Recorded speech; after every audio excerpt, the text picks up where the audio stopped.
Hi, I'm Sarah Cowgill, along with Andrew Moran, Dave Patterson, Kelly Ballard, and Graham Noble. And this is the Conservative Five, Liberty Nation's online TV news program.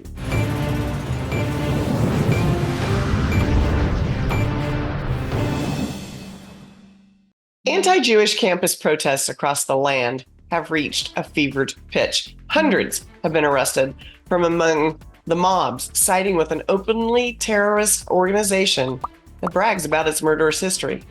Hamas calls for death to Jews and to America itself. College administrations have perpetuated this anarchy and watch as if playing a fiddle in front of the flames they have fanned. Columbia University was the site of a revolting escalation holding hostages in a building on campus when protesters were ordered to disperse. We've experienced violent protests before, Graham. Why is this one so different? Well, Sarah, that's an interesting question because, and the first part of my answer will be that I'm not sure that it is so different. I guess the one different thing about this is the supposed inspiration or the spark, if you like, that lit the fuse on this one, which of course was, what they tell us is that it was Israel's military incursion into the Gaza Strip, and the poor Palestinians are now being slaughtered by merciless Israeli soldiers, which of course none of that is actually true. The Israelis go to extraordinary lengths to avoid civilian casualties, in fact, and to the detriment of the safety of their own soldiers, in fact. But you say, why is this so different? In fact, these are a lot of these people that are involved in these campus protests, kind of this mob rule mentality. A lot of them are the same kind of people that were at the center of the George Floyd riots in 2020. They always find some excuse to cause trouble, and it's a very a myriad of different topics that they claim to be protesting about, but ultimately this is all a kind of I almost hate to use this phrase, but this is all basically a vast left-wing conspiracy to destabilize the country. And whether it's pro-Palestinian, anti-Jew, anti-Israeli, abortion rights, police brutality, you name any litany of different excuses, but these people are all the same operatives who are behind it, who are literally training, equipping, and funding the agitators. Well, this kind of thing, we've seen this before. I mean, I'm old enough to remember the 60s. Well, I was born in the 60s, but, it was kind of crazy. And, Dave, you remember what was going on. And I don't see this as anything new. Graham? Not intended to steal Dave's thunder, and because He'll get his thunder back. He has an impressive knowledge of these things, and I'm sure he knows what I'm about to say. He will know very well that back in the 60s, and it's ironic that we talked to, the Democrats get all upset about, the Russians interfering in our elections. But back in the 60s and the 70s, the KGB, in the days of the Soviet Union, the KGB had an entire department which was dedicated to funding and advising and motivating any protest movement in the Western world to destabilize us. And, so they were all orchestrated. All right. Over to you, Dave. Sorry. Back to Dave. No, I think that what Graham has to say is true. It is kind of the underlying motivation in many of these protest events in the United States, particularly, but what we're seeing today is very similar to what we saw in 1968 on college campuses, but most dramatically at the Democratic Convention in 1968 in Chicago. But those folks were there to protest principally the Vietnam War, and mostly they were left-wing counterculture groups, not terribly dissimilar to what you have today. But the students were more focused on ending the Vietnam War. I suspect they were more intent on not being drafted as opposed to whether they cared about the war, but they were generally privileged, well-heeled anarchists, socialists, and, as we've seen recently, clueless. There is a tragedy, however, in all of this, and it is the extent to which many of these folks will go. And that was in 1970 when the University of Wisconsin-Madison campus was bombed, the Army Math Research Center there in Sterling Hall, and it killed a hapless 33-year-old researcher named Robert Fastnacht, who happened to be working late there when the four culprits bombed the building and then attempted to escape it to, of course, Canada. Only three made it, but were captured. One is still at large, actually. But I think that similar riots have been taking place at college campuses, and one that kind of always impressed me was when the Black Panthers decided to take on San Francisco State College, University now, but they ran up against the university president, S.I. Hayakawa. He was a small-statured, kind of a bespectacled man, who jumped up on a flatbed truck with these guys and jerked the wire out of their loudspeaker. And, that's the kind of adult that we would actually be looking for in our college campuses, but unfortunately are very, very hard to find. But when you do have them running the campus, they react fast, they remove the protesters, and if there's any violence or attempts at violence, the students are immediately arrested, booked, and expelled. No amnesty, no records expunged. And that's really what I think American citizens who pay money for tuition really want to see. Well, I don't disagree with that whatsoever, but who's doing this, Andrew? Who's supporting all these yahoos besides their parents, pitching tents at Columbia to just protest and take over buildings? Well, first, I would say that it's quite fitting that we're recording this episode of C5 on May Day, the annual Marxist holiday of saying we need coconut water, we need our Starbucks lattes.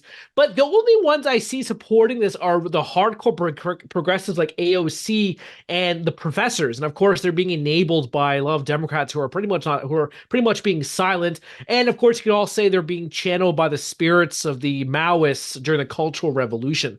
But what's funny is that you're seeing that these mini Maoists they're the ones who are begging for support. There was a presser the other day of this PhD student, and she was studying poetry under the Marxian lens, and she was demanding humanitarian aid, saying that these occupiers, they're gonna die of starvation and dehydration unless you don't give us this humanitarian aid. So now they're the ones who really need the support, by sure they need their, like I said earlier, the Starbucks lattes.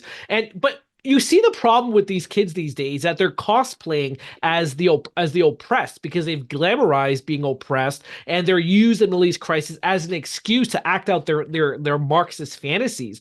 And but I will disagree with Dave, though. I think that they should continue receiving any support that they can, just because of how comical these people are. And it exposes how ridiculous these college campuses have turned into. It's really going to, I think in the future, whether it's Columbia or UCLA, you're going to really dissuade parents from enrolling their kids there, because no matter what side of the aisle you are, they're not going to have their kids participating in such nonsense. I saw a clip the other day of this UCLA student. He's a Jewish kid, and all these people were surrounding him and preventing him from going onto campus. What the heck is going on there? So these people are absolutely asinine, and they're ridiculous, but they're also funny at the same time.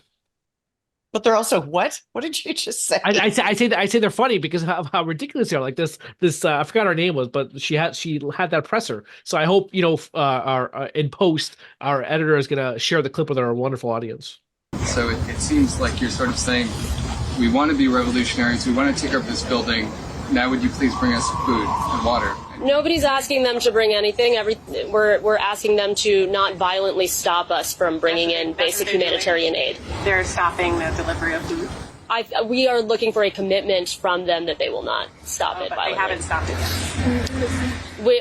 I don't know to what extent it has been attempted, but we're looking for a commitment. Tim Donner wrote this week about a Joe Biden's good people on both sides moment that got Trump in all sorts of hot water. Joe Biden did the same thing, claimed his own weird way that there were good people on both sides, the Israelis and the Palestinians. Kelly, is that going to do anything for him, or did he just stick his toe in an acid bath? I don't think it's going to do anything for him because he's going to have those that are pro-Palestine, upset with him because he didn't say anything or because he did say something. Either way, it's going to be, he can't make anyone happy, so he's just going to ride the middle. He's just going to play it as safe as possible. I don't see where that's going. Graham, do you have any idea where that's going? I don't think, and it was a very poignant moment when when Biden was basically, a reporter shouted out to him, something like, do you condemn the protests? Do you condemn the anti-Semitism or something like that? His answer was, ridiculous. And it was coward. It was like sheer cowardice. The fact that he said, yes, I do condemn anti-Semitism, but I also condemn the people who don't know what's going on with the Palestinians. Tim was absolutely right in his article. It really was his Charlottesville moment, but the difference is his name is not Trump, his name is Biden. Mm-hmm. And so therefore it's going to get swept under the rug, and no one, we're still talking about Trump's Charlottesville comment, which was taken completely out of context because he was only talking about the issue of tearing down Confederate statues. And what he was saying, that there was very fine people on both sides of the argument. He wasn't saying that debate for that. He wasn't saying that the white nationalist people at Charlottesville were very fine people, but that's how it was taken. But the thing is, when your name is Trump, anything you say is going to be taken out of context. But Biden will, unfortunately, he will just get a pass for it. I think there is a backstory here that very few have actually come up and put forward, and I guess it's maybe contradictory putting forward a backstory, but nonetheless, what's happening here is that while all of these protesters are out making themselves nuisances, the one organization that is loving it is Hamas. Hamas is getting great benefit from all of these disturbances, all of the chaos, all of the video time that Hamas is getting. And this is something that needs to stop. Hamas needs to be portrayed for the vicious, murderous thugs that they are. And that should be the message that is constantly put forward to the American people, so they absolutely understand the kind of human trash we're having to deal with. Kelly, you were about to jump in there a minute ago, and I think we blew you right out of the water. No, I completely forgot. I got caught up with Dave, so I completely forgot. No worries. I think we can put Dave down as a no when it comes to Hamas Let's sympathy. meet at the quad and protest. Nope. All right. Well, now would be a good time for the leader of the free world to take a stand. Fence riding will only give him splinters he likely cannot reach to extract by himself. Thanks, panel.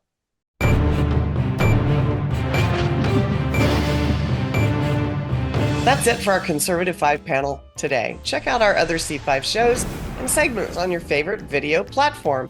YouTube, Vimeo, Rumble.